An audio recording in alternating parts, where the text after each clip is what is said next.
Technology is the most wicked and evil thing that you could have, and yet Israel is about to reveal their Messiah. I even know who it is already, and that's a direct quote written in one of his own documents. So have you released who that person is, or shall you discuss that on another program? I have not released who it is, but I will say this much on this program here because I'm still working on some of the details because I have to translate the Hebrew on all of this. But he is a former elite naval officer. I knew he was a former commander in the Israeli military, but I did not know that he was in the Israeli Navy. And it's going to be very interesting because he's not someone that anyone would know. And he is expected to be, from what I have been... Nothing more than sun worship. I mean, the sun is our risen Savior. Of course the sun is your risen Savior. God's sun is our... You don't own the sun. Africa doesn't own the sun. So who owns the sun? Well, obviously God owns the sun. Well, then it's God's sun. And God's sun is the light of the world. Of course the sun's the light of the world. What the hell else lights the earth that isn't the sun? So God's sun lights the world. He's the light of the world. He's our risen Savior. Of course it's your risen Savior. If it doesn't rise, you're dead in 6 weeks. So wait till it don't come up. You'll see it is your Savior. And the sun, the Egyptians said the sun gives off energy. And energy is light. That's why you have the life of a battery. When the battery goes dead, no energy. So the Egyptians said the sun... Good morning, my name is Carol Rosen. In 1974, after being a 6th grade school teacher, I was introduced to the late Dr. Wernher von Braun in the U.S., the father of rocketry. In my first meeting with him, during that first 3.5 hours, he said to me, Carol, you will stop the weaponization of space. And I said, teachers don't stop until June. He said, no, you have to understand. This is February.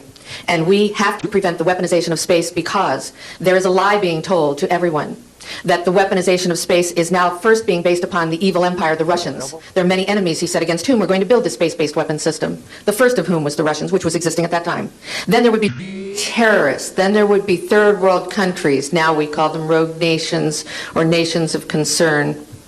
Then there would be asteroids. And then he would repeat to me over and over, and the last card would be the extraterrestrial threat.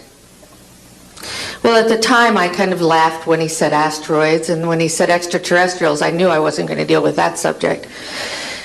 And now we hear on the news just today, this week, that they've slid in another enemy. Only this time we're going to protect our satellites. In other words, we have to have some reason to spend these trillions, to waste these dollars on a space-based weapon system, and they're all lies. This is a system, he told me, that would never protect anyone. Even back then, he talked about suitcase bombs. He talked about chemical, viral, bacterial, biological warfare, that these space-based weapons would never protect us against. And then he told me that, in fact, if you travel around the world, which I did after he died in 1977, I met with people in over 100 countries who were friends. They didn't want to build space-based weapons. I became a space and missile defense consultant, and I worked with people around the world. I became an advisor to the People's Republic of China. They don't want to build a space-based weapon system. And he told me back then that they didn't.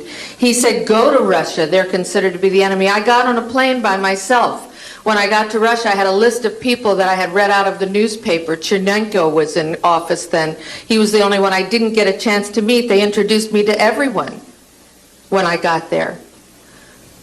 And when I got back, I said, oh my Lord, this man is telling the truth. There is no threat.